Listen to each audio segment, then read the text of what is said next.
La mayor invención de la humanidad es, sin duda, la escritura. Gracias a los papiros y registros en las paredes de los templos, a veces conocemos los detalles más mínimos sobre la vida de algunos faraones. Sin embargo, sobre el formidable ejército de mediados del segundo milenio antes de Cristo, en toda Rusia, casi no sabemos nada. No sobrevivió una sola carta, solo sepulcros llenos de bellas armas ubicados a lo largo de grandes ríos. Ve el video hasta el final para aprender más sobre estos sepulcros y otros hallazgos arqueológicos recientes. Hola amigo, estás en el canal Kirtop. Descripción antigua de una invención del siglo XX.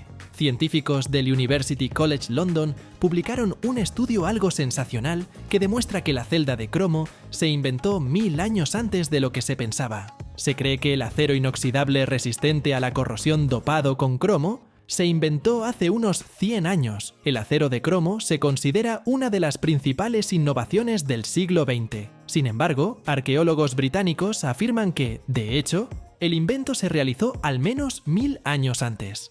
Como parte de su investigación, examinaron diversos manuscritos medievales persas en busca de descripciones de recetas para la fabricación de acero. Se prestó especial atención al manuscrito Al-Jamahir fi Marifa al-Jawahir, que data de los siglos X y XI y fue escrito por el erudito persa Abu Raykan Biruni. Describe la única receta conocida para fabricar acero de crisol. El manuscrito cuenta la historia de un ingrediente misterioso que los científicos modernos han identificado como cromo. Siguiendo las instrucciones de fuentes escritas antiguas, los arqueólogos llegaron al monumento de Chahak al sur de Irán. Del siglo VII al XIX después de Cristo, fue un conocido centro de producción de acero. También es el único sitio arqueológico dentro de las fronteras de Irán donde se ha encontrado evidencia de la producción de acero de crisol. Por cierto, fue difícil encontrarlo, pues muchos pueblos en Irán se llaman Chahak. Ya en el lugar correcto, los investigadores hallaron vestigios de la producción de acero que datan de los siglos XI y XII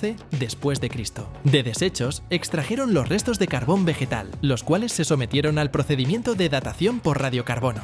Restos de vasijas de la era de piedra en Murmansk. Arqueólogos hallaron artefactos de la edad de piedra en la región de Murmansk. Restos de vasijas de cerámica similares a los hallados en Karelia. El verano pasado, el equipo siguió estudiando uno de los hogares rectangulares de piedra en la región de Kovdor, cerca de Chalmocero. Presumiblemente, el hogar descubierto data del siglo XII. Una respuesta más precisa a esta pregunta la dará el próximo análisis de radiocarbono del carbón encontrado en el hogar. Al completar la investigación, los arqueólogos hicieron de repente un descubrimiento interesante. Debido al alto nivel del agua que se observó en las aguas árticas este año, algunos árboles del área de estudio fueron arrastrados por la corriente. En la capa superficial del suelo se encontraron restos de vasijas de cerámica del período neolítico, que datan del cuarto milenio antes de Cristo. Los fragmentos hallados están mal conservados y se desmoronan fácilmente en pequeñas partículas de arena. Sin embargo, pueden considerarse como una prueba fiable de que hubo personas viviendo en el territorio de la actual región de Kovdor a final de la Edad de Piedra. Aún no sabemos quiénes eran estas personas ni de dónde llegaron a la península de Kola, aunque hay algunas suposiciones al respecto. La cerámica que hallaron es similar a la encontrada en Karelia y Finlandia, pero estudios paleogenéticos demostraron que las personas que vivieron aquí en la Edad de Piedra no son los ancestros de los Sami, los actuales habitantes indígenas de la península de Kola. El origen de los Sami sigue siendo incierto. 22.000 millones de dólares en un depósito.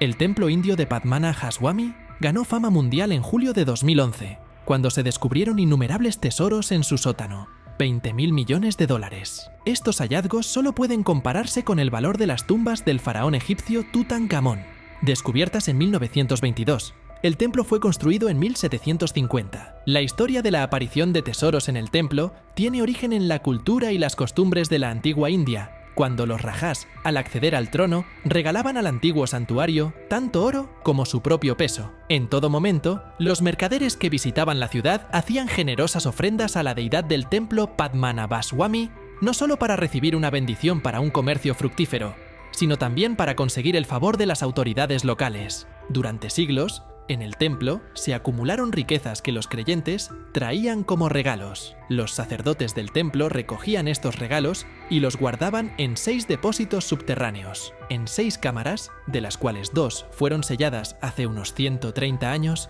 se hallaron lingotes de oro de 1 tonelada de peso, y bolsas de piedras preciosas, rubíes, zafiros y diamantes. Se señala que entre los objetos más asombrosos encontrados había un trono de tamaño real de oro puro adornado con diamantes y otras piedras preciosas, 536 kilos de monedas de oro y plata, una vara de oro de más de 500 kilos, platos y coronas con incrustaciones de rubíes, figurillas de oro y una cadena de oro de 5.5 metros y 36 kilos, y también una estatua dorada de Vishnu de 1.2 metros de altura. ¡Anillo de la muerte! Los cazadores de tesoros de Gales han desenterrado 9 valiosos artefactos medievales en los reinos de Powys y Gwynedd. Uno de los hallazgos más valiosos fue un anillo de oro encontrado en Powys con la inscripción Memento Mori, recuerda la muerte, y una calavera. Además, encontraron monedas de oro y plata en un broche medieval de doble gancho. Todos los objetos pertenecían, según historiadores, a la nobleza galesa y datan del siglo IX al XVII. Los cazadores de tesoros donaron sus hallazgos al Museo Nacional de Gales, donde formarán parte del Tesoro Nacional. Este es un ejemplo temprano del anillo funerario de finales de la era Tudor e inicios de la era Stuart, dijo el Dr. Mark Redknapp, subdirector de colecciones e investigación del Museo Nacional. La popularidad de estos anillos se asocia a la elevada tasa de muerte de la época. Buscaban recordar la fugacidad y futilidad de la vida y nos permitieron conocer la actitud ante la muerte en aquella época. También se halló un anillo medieval de plata, un peroné, monedas Tudor y un cierre de gancho de plata. Antiguo tintero en Israel. En excavaciones en Gush Etzion, zona histórica al sur de Jerusalén, los arqueólogos desenterraron un tintero de unos 2000 años de antigüedad. El hallazgo se remonta al final del periodo del Segundo Templo, que terminó en el año 70 después de Cristo. El tintero descubierto atestigua el alto nivel de alfabetización de la población judía de Judea durante este periodo. Este tintero de barro descansa sobre un soporte plano y está provisto de 2 pequeñas asas. También tenía un estrecho orificio por el que se vertía la tinta y se introducía la plumilla. Según los arqueólogos, tales hallazgos no son comunes. En el territorio de Israel se habían encontrado artefactos similares en pocas ocasiones. Es posible que el tintero fuera de un escriba o comerciante que vivió en la zona antes de la destrucción del Templo de Jerusalén. La alfabetización entre los judíos de Judea ha inquietado por mucho tiempo a los estudiosos, pues está relacionada directamente con la aparición de los textos bíblicos. Sin embargo, hasta hace poco, los expertos solo podían suponer que hace más de 2 milenios muchos judíos sabían leer y escribir. Este hallazgo confirma en cierta medida esta hipótesis. ¿Quién vivía en el octavo continente hundido? Hace 50 o 35 millones de años, el octavo continente de la Tierra, Zelanda, se hundió en el océano. Hoy en día solo se puede ver una pequeña parte de esa tierra, Nueva Zelanda. Pero, ¿quién habitó el continente de 5.5 millones de kilómetros cuadrados? En un nuevo estudio, los científicos hallaron la respuesta. Resultó que, hace unos 60 millones de años, los pingüinos vivían en Zelanda, aunque no eran como los conocemos hoy. Los científicos afirman que los fósiles descubiertos de una especie extinta de pingüino podrían ser el eslabón perdido entre los animales antiguos y modernos. El mes pasado, investigadores descubrieron en la isla norte de Nueva Zelanda un tesoro de fósiles bien conservados de 3 millones de años, incluyendo un cráneo y un hueso de ala.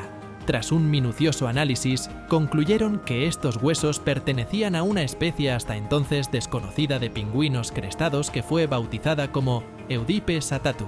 Fósiles del pingüino Eudipes atatu se hallaron en una roca cerca de la región costera de Taranaki. Los residentes locales fueron los primeros en encontrarlos, atrayendo el interés de los investigadores del Museo Te Papa Tongarewa de Nueva Zelanda.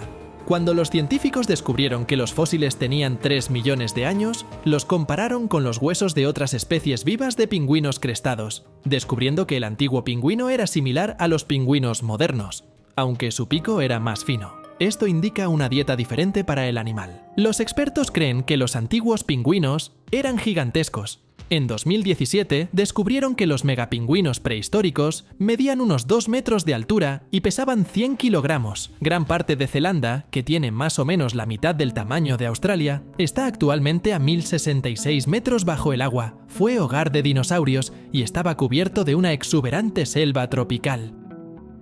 Máscara de la muerte de un antiguo nómada. El hombre tatuado, descubierto en el cementerio de Oglakti, en la región montañosa de Yacasia, murió a la edad de entre 25 y 30 años, hace unos 1700 años. Un escaneo computerizado de su máscara sepulcral reveló el rostro de un antiguo tastik con pelo castaño en coleta y una cicatriz en la cara que había sido cosida tras su muerte. Los científicos creen que, de este modo, quienes enterraban al difunto trataban de corregir su rostro, desfigurado con un golpe mortal, para mejorar su aspecto antes de enviarlo al más allá. Los integrantes de la cultura tastik eran pastores y agricultores que vivieron entre los siglos I y VII después de Cristo, en la cuenca de Minusinsk del río Yenisei en Rusia central, uno de los ríos más largos de Asia. Los científicos utilizaron técnicas de tomografía computarizada para escanear la máscara, el rostro desenmascarado y el propio cráneo. Como resultado, la doctora Pankova, conservadora del State Hermitage de San Petersburgo y de la colección siberiana del Departamento de Arqueología, descubrió que la cicatriz en la cara del hombre no era la única prueba del trabajo póstumo de los cirujanos antiguos. Su cráneo también fue perforado del lado izquierdo. Tenía un orificio de 6 por 7 centímetros realizado a golpes con un cincel o un martillo. La máscara funeraria tiene rayas negras sobre fondo rojizo que cruzan los ojos y el puente de la nariz, al igual que el tatuaje en su cara que lucía en vida. Ahora, los rostros de una mujer y un niño hallados en la misma cámara funeraria también se recrearán mediante un escáner CT para determinar su relación. Según los científicos, las máscaras masculinas y femeninas se decoraban de forma diferente. Las de mujeres con espirales y volutas rojas, las de hombres con rojo y rayas negras. Científicos rusos reviven antiguos rotíferos. Además de los tardígrados, los rotíferos son los nuevos aspirantes al título de criaturas más resistentes del mundo. Investigadores del Instituto de Problemas Físico-Químicos y Biológicos de la Ciencia del Suelo consiguieron resucitar y multiplicar microorganismos hallados en suelo helado a 3,5 metros de profundidad en Yakutia. Los rotíferos del género Adineta pasaron 24.000 años en el permafrost, pero no murieron. Se descongelaron y empezaron a multiplicarse. Además, los científicos realizaron experimentos con rotíferos antiguos. Los congelaron de nuevo y a la vez sometieron a los rotíferos modernos a la misma congelación. Resultó que los microorganismos no son diferentes y reaccionan de la misma manera a las mismas condiciones, y no mostraron mayor resistencia a la congelación. Debido a un congelamiento lento en el suelo, los rotíferos sobrevivieron y entraron en animación suspendida con daños mínimos. La información obtenida puede ayudar a comprender la mejor manera de criopreservar las células, tejidos y órganos de otros animales, incluidos los humanos. Pese a su tamaño, los rotíferos bedeloides son conocidos por su dureza, su capacidad para sobrevivir a la sequía, congelación, inanición y al bajo contenido de oxígeno. En este sentido, son como los tardígrados, animales diminutos prácticamente invulnerables, que pueden sobrevivir aún en el espacio exterior. Aún no está claro qué necesita un rotífero para sobrevivir en el hielo unos años y cómo cambian sus métodos si este periodo cambia a miles de años. Los científicos seguirán estudiando especímenes del Ártico en busca de otros organismos capaces de una criptobiosis tan prolongada para obtener más respuestas. La zona inundada de la Sala de Ámbar. Buzos polacos trabajarían frente a las costas de Gdansk por 10 días. Durante este periodo, los buzos planearon explorar a fondo el interior del buque hundido Karlsruhe, que, se cree, conservó a bordo la Sala de Ámbar en los últimos meses de la Segunda Guerra Mundial. El barco se hundió en abril de 1945. El experto Thomas Stachura, que ha buscado por varios años la Sala de Ámbar, no duda de que el artefacto se encontrará en el lugar del hundimiento del buque Karlsruhe. Investigaciones preliminares revelaron cajas de armas y objetos de arte a bordo del buque. Así lo indicaban los lienzos y marcos de cuadros hallados en el fondo del Báltico. Al parecer, el barco transportaba muchos bienes. Los nazis se llevaron la Sala de Ámbar del Palacio de Catalina de San Petersburgo en septiembre de 1941. El legendario artefacto fue visto por última vez en Königsberg, Kaliningrado, y luego desapareció sin rastro, dando lugar a teorías conspirativas. Sin embargo, entusiastas de todo el mundo esperan descubrir la Sala de Ámbar. Guerreros fantasma de la antigua Rusia. En los siglos XVI y XV a.C., en la franja entre las zonas esteparias y boscosas de Eurasia, apareció como de la nada una comunidad de guerreros con grandes conocimientos metalúrgicos para la época. Utilizaban el arsénico como componente de aleación para el bronce, conocían la tecnología de la fundición de capas finas y decoraban lanzas, puñales y hachas con adornos y figuras fundidas de personas y animales. Dejaron tumbas militares en un vasto territorio, desde Mongolia hasta el mar Báltico. Estos sepulcros están conectados a grandes cauces de agua, el Volga y el Oka, el Kama y el Chusovaya, el Irtish y el Omi, pero no están relacionados con los asentamientos circundantes de la época. No hay cerámicas ni objetos domésticos, solo armas. Esto es tan inusual que los historiadores ni siquiera pudieron llamar cultura arqueológica a los objetos encontrados, como es habitual, sino que lo calificaron de fenómeno transcultural. Más concretamente, el fenómeno seimaturbino se observa en dos grandes necrópolis de séquito. Según los hallazgos en los sepulcros, estos guerreros usaban carros uniaxiales y armaduras hechas de placas de astas de ciervo y alce, cosidas sobre una base de cuero. Un asombroso descubrimiento. Al parecer, en invierno se desplazaban en esquís por los cauces helados de los ríos, sujetando las riendas de un caballo. Era un ejército formidable que luchaba con no se sabe quién. Su aspecto también se desconoce. Los restos de los sepulcros estaban mal conservados y en algunos solo quedaban restos de animales dentados. Algunos estudiosos los consideran ugrofineses, otros prototurcos, tunguses o samoyedos. Al parecer, algunos estaban en Altai o en la región del Baikal hace unos 3500 años, o quizá incluso antes. Es difícil asegurarlo. Se formó una especie de alianza militar que se desplazó hacia Occidente. Quizá la dirigiera el Alejandro Magno de aquellos tiempos, consumido por la sed de gloria. Todo puede ser. No quedan pruebas escritas. Cuantos más hallazgos arqueológicos haya, más preguntas difíciles de responder habrá. Pero solo en nuestro canal podrás conocer con más detalle diversos hallazgos de nuestra historia. Gracias por sus opiniones. Adiós a todos.